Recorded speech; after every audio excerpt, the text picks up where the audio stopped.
the message I'm writing about is that we all have goals. We all have aspirations. We would like a little bit better job, a little bit better house, a little bit better income, or whatever.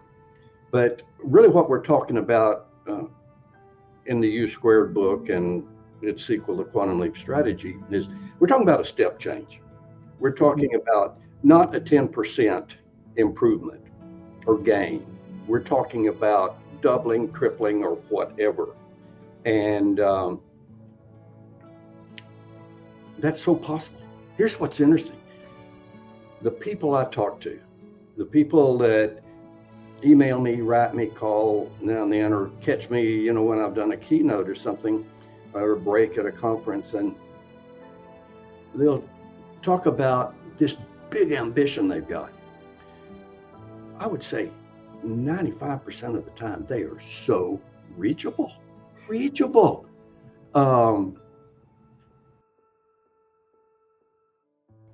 They scare themselves away. And that's it. The Quantum Leap Lab, this new program that we're offering, it really gets into the psychology of this, of big behavior, big gains, because that's where the difficulty comes. It comes in execution. Same thing with big corporations doing a big merger. We've done close to $400 billion worth of deals over the years. That's close to $500 billion worth of deals.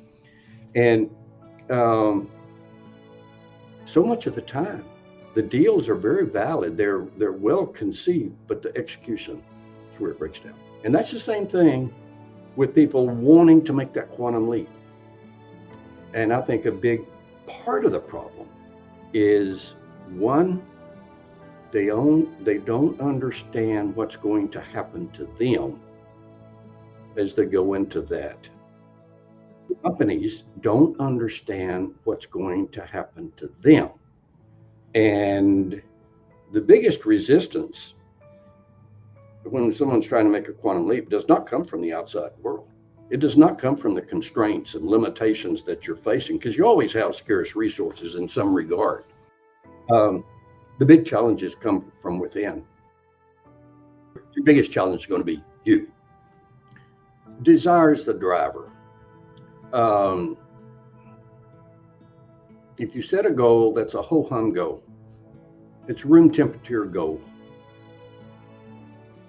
it's easy to quit it. It's easy to just let it fizzle out. The research is solid on this. Big goals work much better than small goals or medium-sized goals.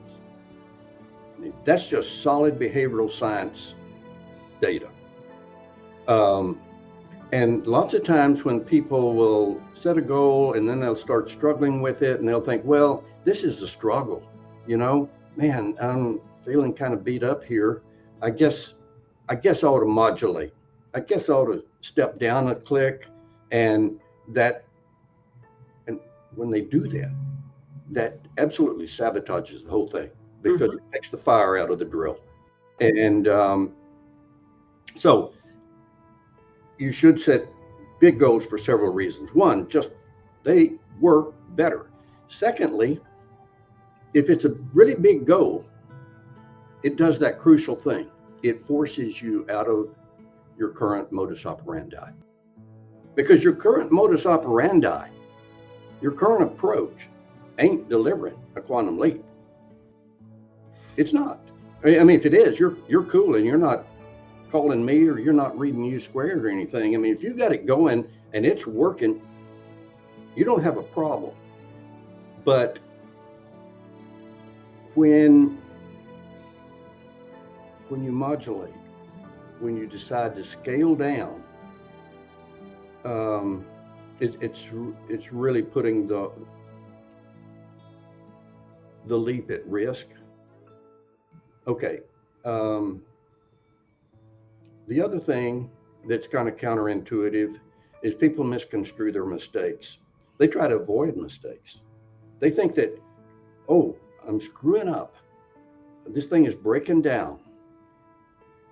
Yeah, it's going to. That if you're not having that kind of experience, then your goal is way too low.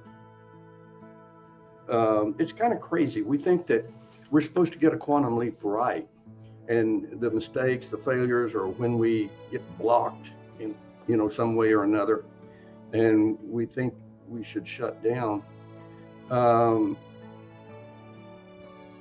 Again, the failures are there to teach you what to do next.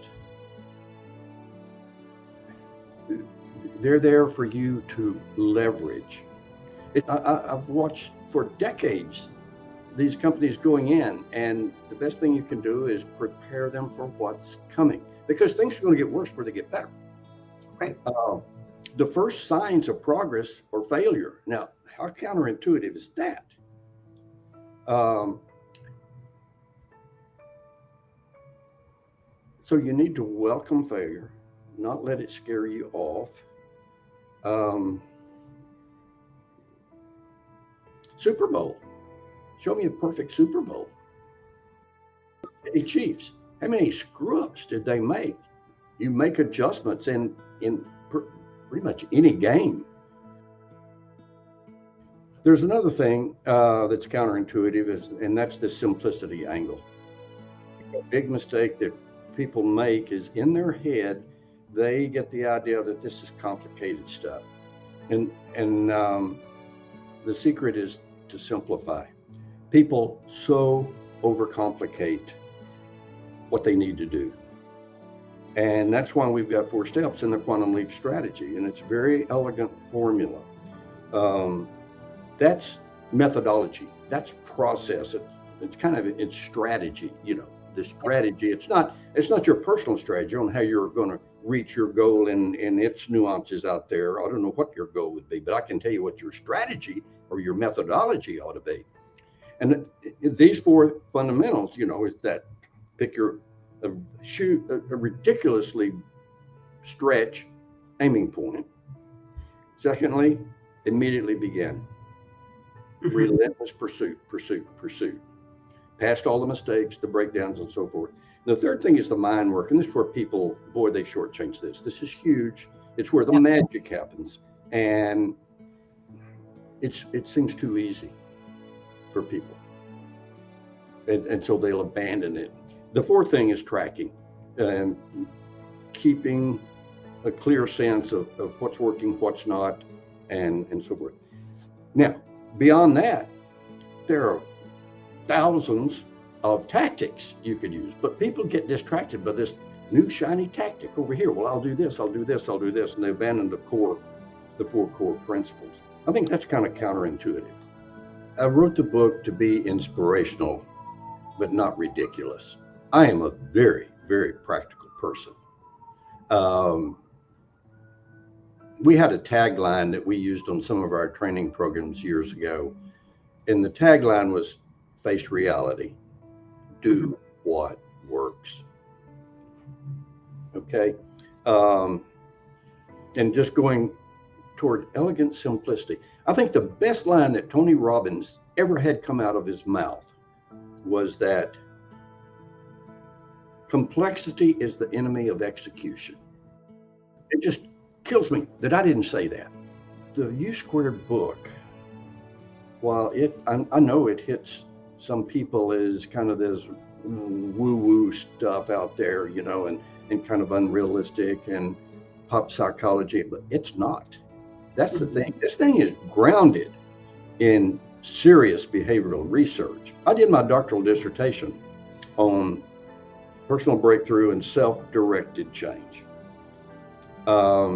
So that's when my real focus on this started, was back when I was in college, and particularly when I started the PhD in psychology.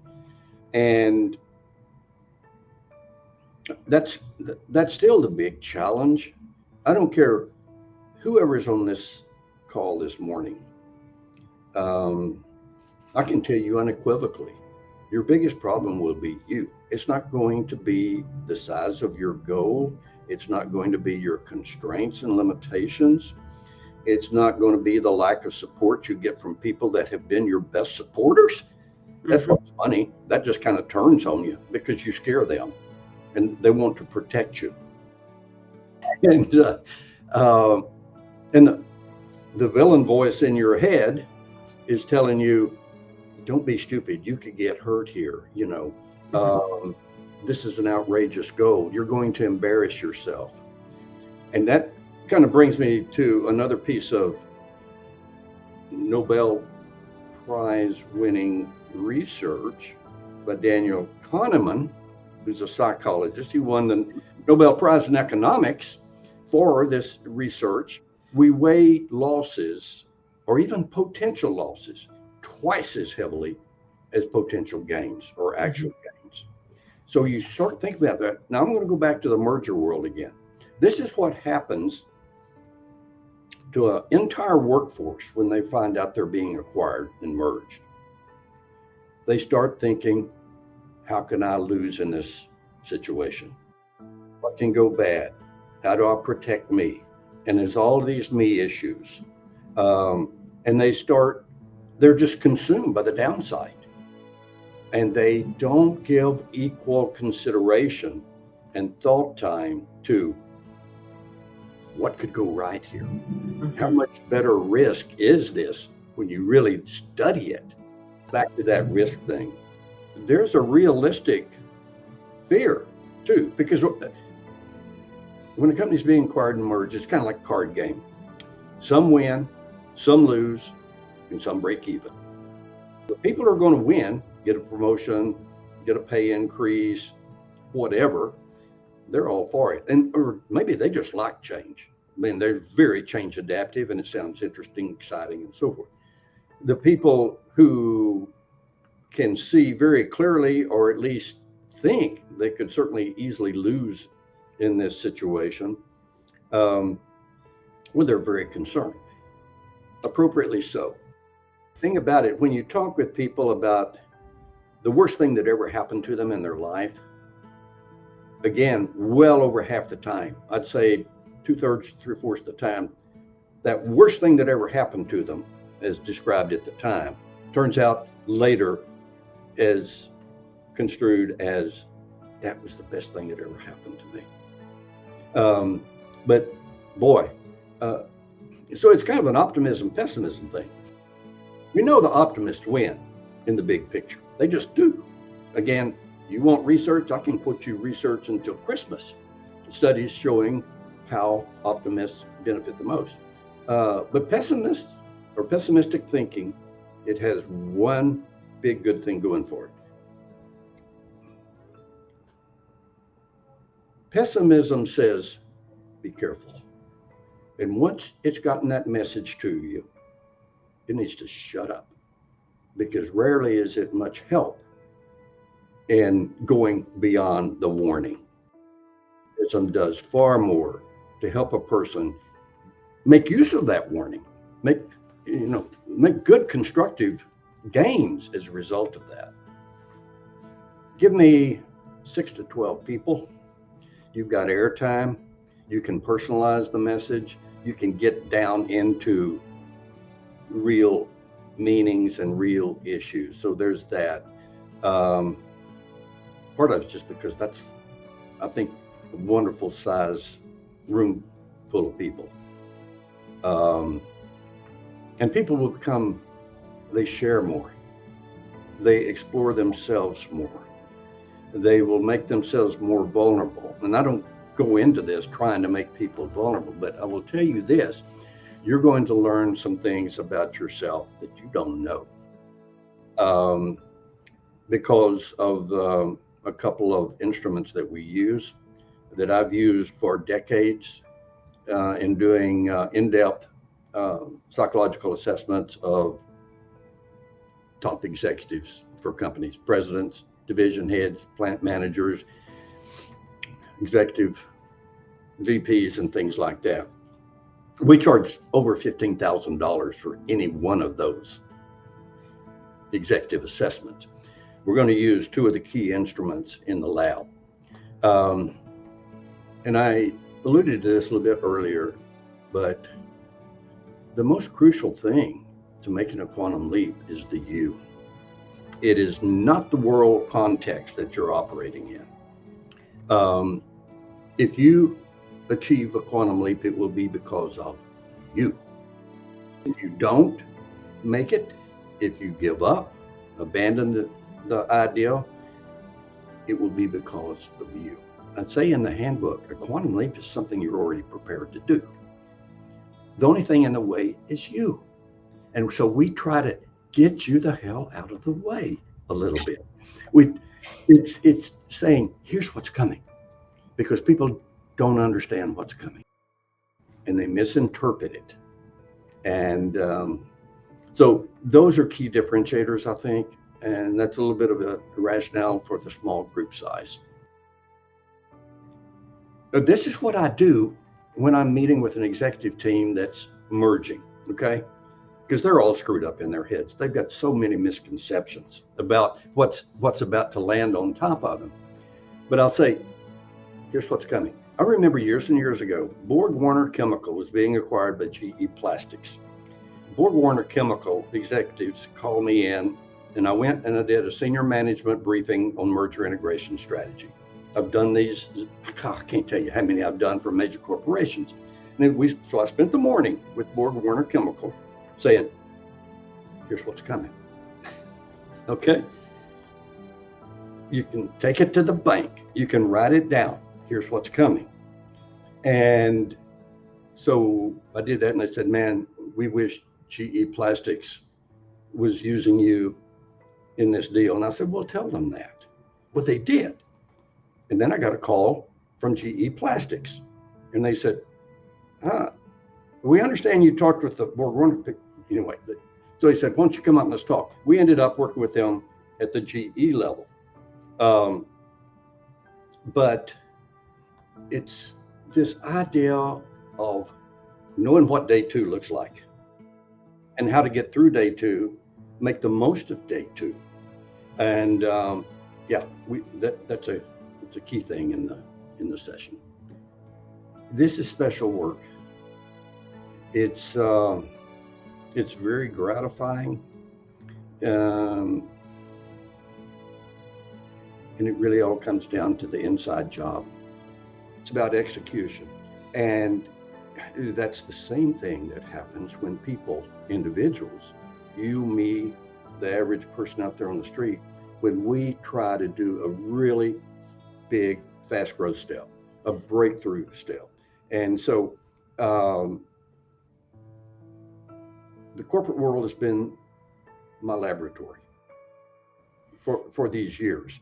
And it's interesting how so many of the dynamics of fast growth in an organization parallels, the issues, the challenges, the problems, and so forth, how it mirrors what you see at the individual level.